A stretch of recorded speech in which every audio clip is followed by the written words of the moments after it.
Welcome to the WebMD Health Discovered podcast. I'm Dr. John White, WebMD's Chief Medical Officer. When it comes to mental illness, especially schizophrenia and depression, there's always that question: what role does genetics play? And I'd argue there's another important question: what does the mental health journey look like? My guest today has a new book on these topics. James Longman is an award winning journalist, currently the chief international correspondent for ABC News. His book is called The Inherited Mind: A Story of Family, Hope, and the Genetics of Mental Illness. Welcome to the WebMD Health Discovered podcast, James. Thank you. Thank you so much for having me. I have to tell you, our entire team at the WebMD Health Discovered podcast has loved your book. And our viewers and people that come to our site are very interested in mental health and understand that connection between physical health and mental health. So I have to ask you, what inspired you to write about this generational impact of mental health? Well, it's something that's been hanging over my family for a very long time. Questions around my father's schizophrenia were never truly Mhm. answered when I was growing up. And when I started to get my first bouts of depression, and when I started to recover, I really wanted to kind of ask the question, where did this come from? Was this in me? Was it written in my code? Mhm. Or was this something that, I was going to go through because of the history that my family had gone through? My father had schizophrenia. He ended his life when I was 9. His brother also had schizophrenia. My grandfather ended his life, and my mother deals with clinical depression. And so all of these dynamics were at play in my life. But as anyone with a history of this will know, in their family and anyone listening, they will know that there's so much shame attached to these issues that no one really tells you about it. So I wanted first and foremost really to go on a journey to find out what happened. And with Mhm. clarity about what happened, I could make sense of my own life. Now, were you aware of it at the time? You tell us now about your father's mental illness, your uncle's mental illness. Were people calling it that then, or when you were discovering it as you looked back and as you examined your own journey? How did that all play out? Yeah, so I mean, he died when I was 9. And then I think it was sometime in my teenage years, and I don't remember when exactly it was, but my relationship with my mother broke down fairly substantially. I'm an only child. It was just my mum and me. My parents separated when I was a kid. And so I was told in a fight really with my mother that my father had ended his life. And then years later, after coming out of a depressive episode, and at the time being a journalist, having started my career but working at the BBC at the time, I decided to do a documentary on him and it and the genetics of mental illness. And at that time, I was also told that his father had ended his life. So really, it was like a 26-year process of me Yeah. discovering my family history and my father's own history. Yeah, so it's a long time. What was the emotional impact on you at the time that you learned how you thought your father died and how he actually died were very different?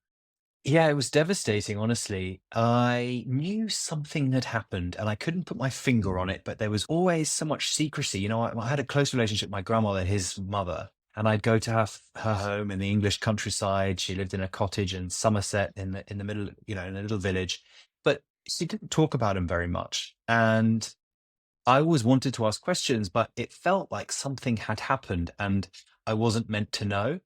And so finding out that he had ended his life in the way that he did, I found it very sad, but also it was this information which really in my family, we weren't really meant to talk about it too much. And if we did talk about it, it was always laden with enormous amounts of emotion and trauma and anger. And really, I think being a journalist, what I wanted to do was try to reattach some facts to his life rather than emotional laden recollections and all the Yeah. hysteria that comes with these sorts of events.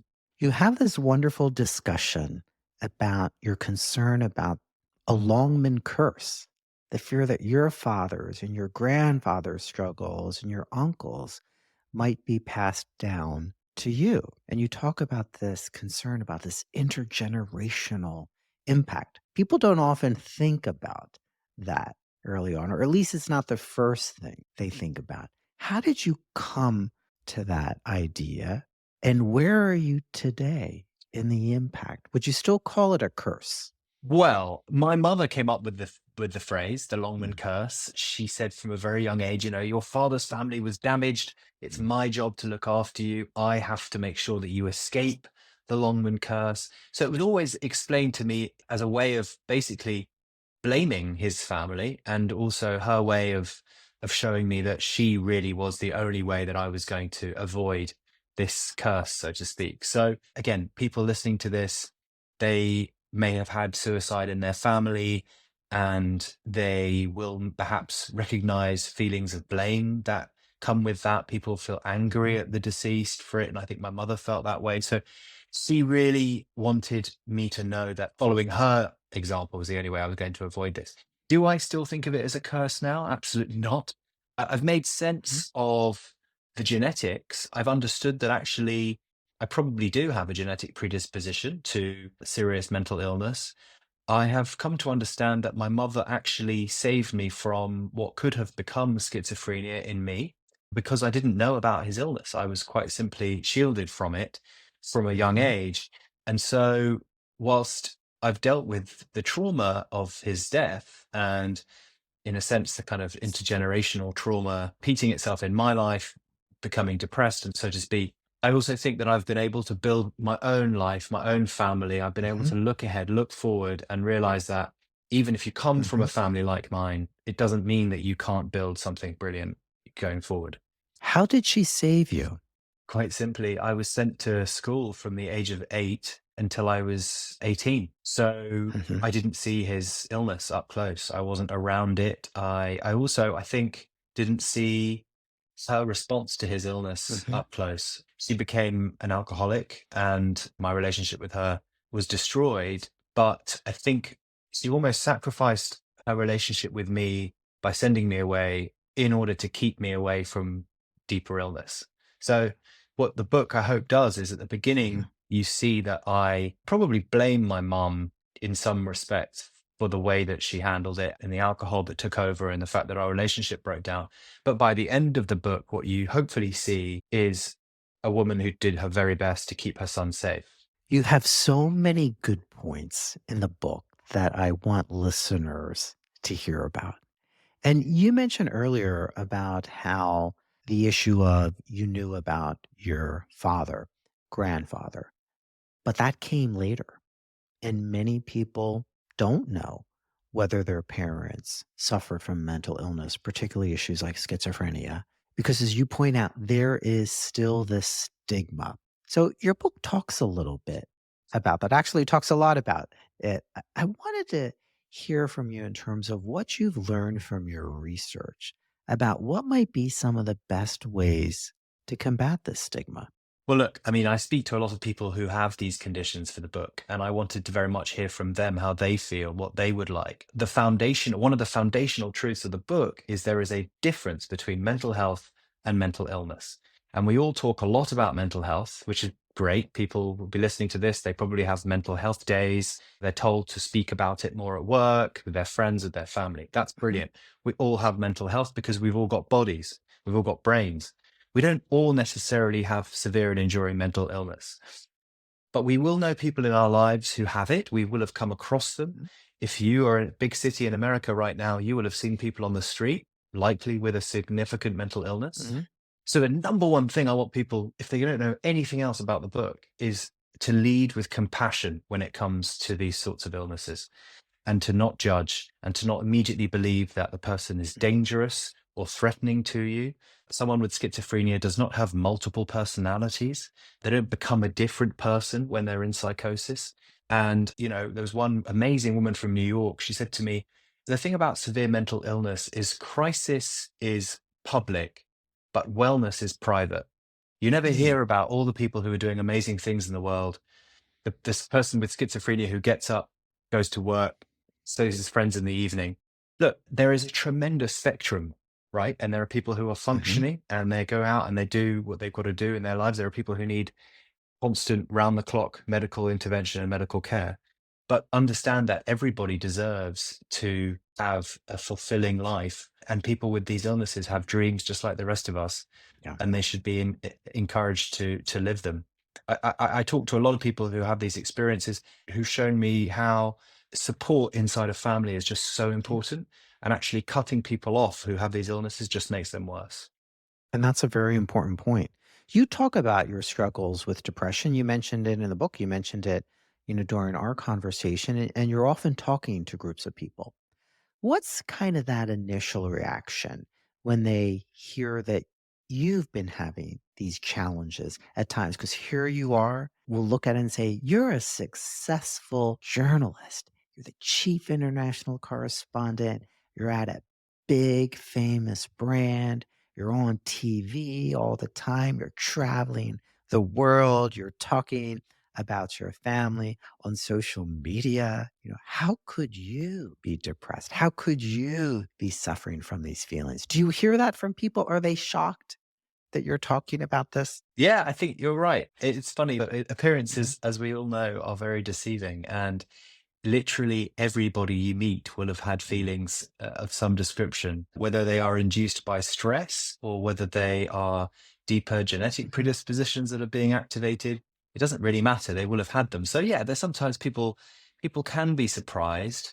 I feel like speaking about it, you get such an Mhm. extraordinary reaction from people. And the more you speak, the more you get some really kind of amazing responses. And writing the book, I've been quite open Mhm. about my life, which means that people who don't know me at all have been reading it. And then if they Oh. see me, they Mhm. open with not "Hello, my name is." They'll say, "I was in a studio in New York the other week, and the sound recordist was putting my microphone on, and he leaned over very quietly and he said, 'James, my son Mhm. has schizophrenia.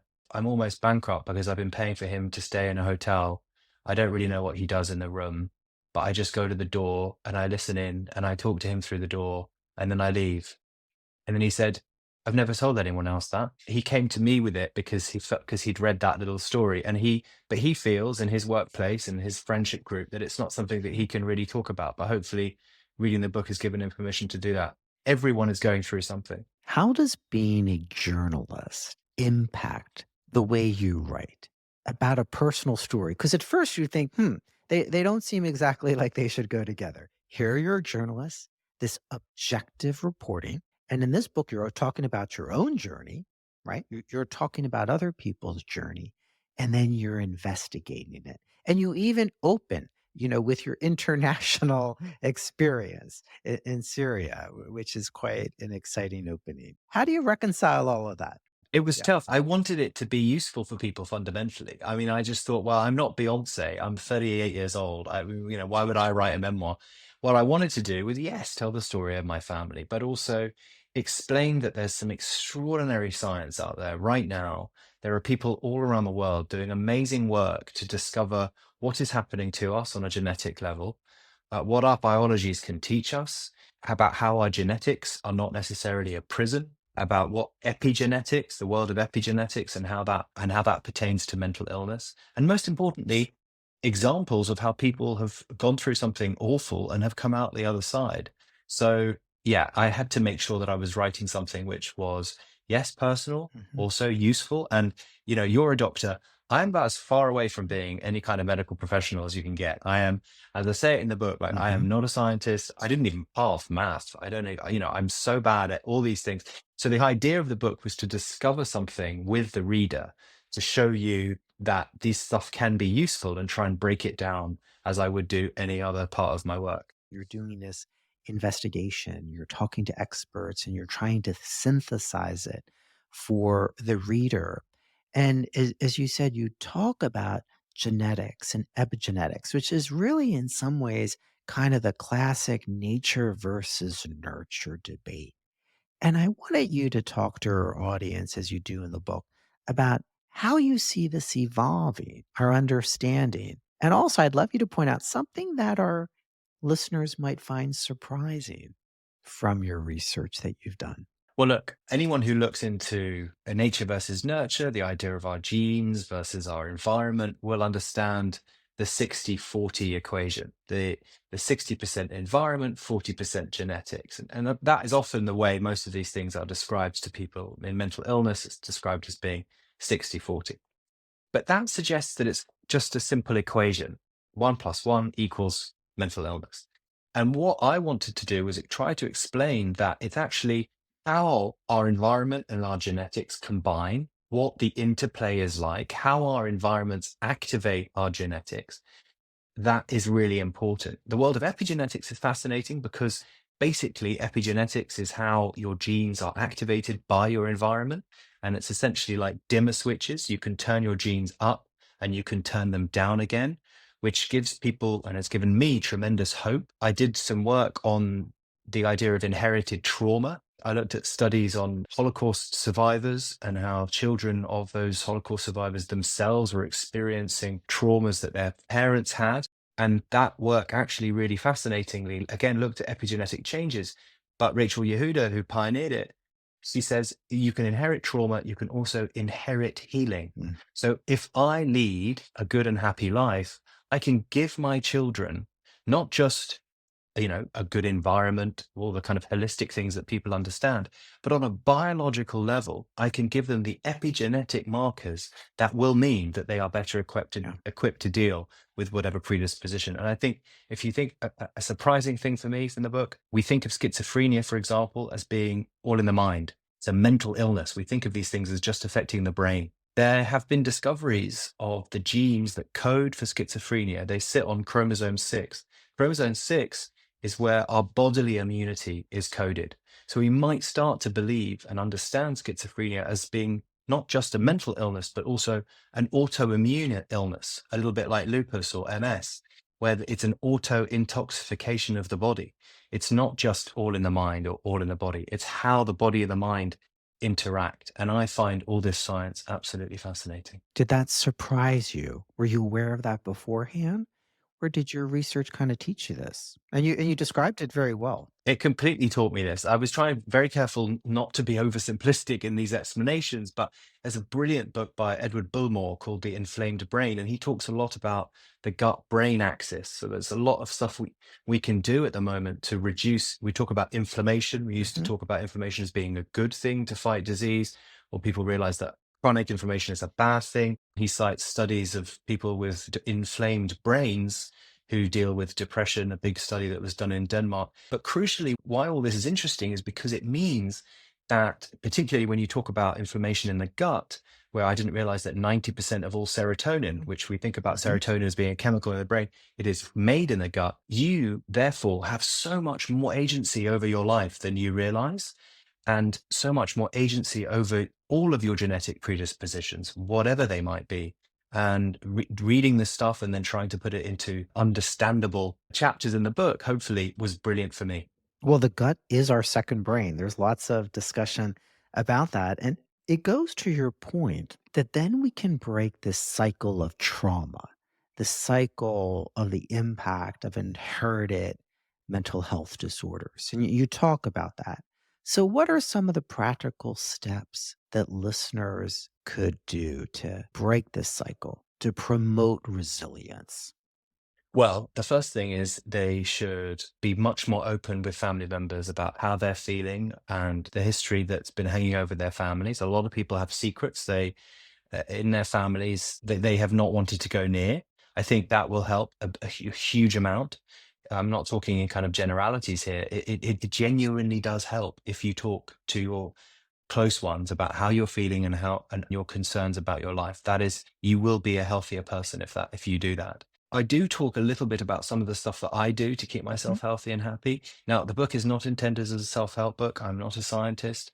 I've looked at the work of David Sinclair at Harvard University, who's talked a lot about lifespan and how reversing biological Mhm. age can reduce your likelihood of getting disease. And so for me, I train. I know that Mhm. working out and training is good for me. I know that I'm a morning person. So I know that for 2 hours every morning, I have to do something to Okay. active. Otherwise, my day is not as good. Mm. I try and fast, doesn't go so well, but 16 hours a day is the optimum. And that can be incredibly good for Mhm. generating the kinds of proteins that he talks about that are really good for your for generating these longevity genes that he talks about. So there are some of the things that I do because all this stuff is, going and doing a CrossFit class is Yeah. not going to change my life in 1 minute, but developing habits that I'm going to keep for a lifetime, that's the thing that's going to change it. And knowing yourself, I just think knowing what keeps you happy, knowing what keeps you healthy. There's Ranjan Chatterjee is a British doctor who's just written a book called Make Change That Lasts. And he talks about how there's so much knowledge in the world. There are more health podcasts than there've ever Mhm, been. There's more books, there's more self-help mhm. literature out there than ever before. And yet, I think we feel like we're not healthy. We don't know how to activate the changes in our life that are going to last. And he says the first thing you've got to do is really know yourself before you start trying to take on knowledge from everybody else. And I thought that was very, very prescient. I loved your story that you discussed earlier about how a sound person confided in you, and you were the first person he ever spoke to. How can society help support families? What do we need to be doing? Look, I think it's a big part of this was how we restructured the care for the mentally ill over many decades. In Britain, we had a system, care in the community, which I think followed a New York model from the 1970s, which took care out of hospitals, put it in the community. And it said that we didn't want to have these big institutions anymore where people just get locked away for years, that we want them to try to be more a part of a community, able to kind of live in the world a little bit. Over successive governments in Britain, anyway, I can't speak for the United States, but in Britain, funding has dried up. And these, what was once considered, necessary, has been subsequent governments believe they're luxuries. My father had, and researching his life, his treatment, I believed because he ended his life that he wasn't well looked after. I was wrong. He had an incredible amount of care. He actually was better cared for in the 1990s than he would have been cared for today. That's what his doctor told me. He had day hospital he could go to. He could go and see his doctor within 24 hours to get medications prescribed to him. He could go to a day art center where there were art activities which he found very helpful. And he had a social worker that he would see 4 times a week. All of that provided by the state. None of that exists now. If you have a mental illness now in Britain, you have to go to a centralized hospital. It's a very clinical environment, and there isn't that kind of community support network. So I think that focusing on trying to get our politicians to care about these issues has to be the priority, and to listen to what people with these illnesses have to say about how they live their lives. One of the most touching things I heard from doing the book was a man called Alex. His mother, Monica, has schizophrenia. She hasn't been medicated for 20 years. She's got serious paranoid schizophrenia, but she hasn't had any medication. Now, I'm not advocating for people to come off their meds, but if just listen to this anecdote. She has delusions all the time, and she had this one delusion which she would not let go, that she had been given an apartment in Copenhagen by the Emperor of Japan.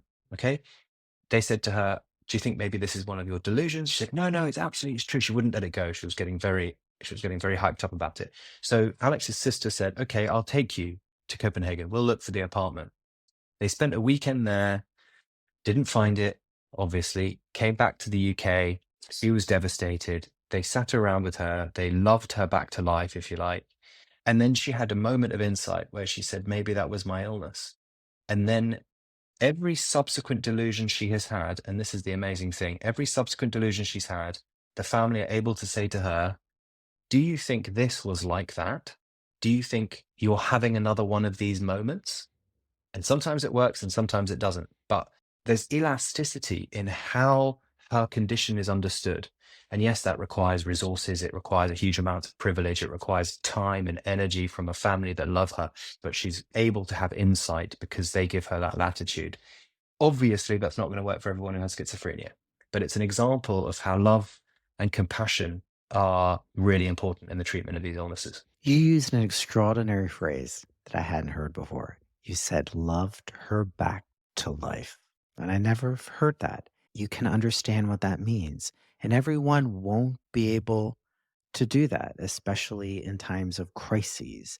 But it's something that we need to come back to. I want to end with, what's your message? What's your take home point for folks in reading this book? What do you want them to know? If it's only one or two things, James, What should they leave it with? I want them to know that if they're feeling alone, if they're feeling like nothing matters, and that everything that they're feeling is inevitable, because that's the feeling of depression. When I get it, it's a feeling that this was always going to happen and there was nothing I can do to change it. That those feelings are not real. That's your mind telling you that. There are so many people out in the world right now working on all kinds of different ways to make you feel better. The science of mental illness is making leaps and bounds, not just to help it better provide medications, because we're going to end up in a world where our antidepressants, for example, Mhm. we're going to have them tailored to our genetic code, which will mean that it's not just going to be trial and error with these pills. That someday soon we're going to have skin samples that are going to be able to better understand what a person needs on a genetic level. So I want them to know that there are people out there doing the work to make your life better. I also want them to know that they need to invest time and energy in the people who love them, because that really, for me, in writing this book, has been the message from absolutely everybody I spoke to, that community is the way to get through these issues. It's an extraordinary book, and I encourage our listeners to read it. The Inherited Mind, a story of family, hope, and the genetics of mental illness. James, I want to thank you so much for joining me today. Thank you so much. What a privilege. And I want to thank all of our listeners. Please take a moment to follow, rate, and review this podcast on your favorite listening platform. If you'd like to send me an email about the topics you're interested in or questions for future guests, please send me a note at webmdpodcast@webmd.net. This is Dr. John White for the WebMD Health Discover podcast.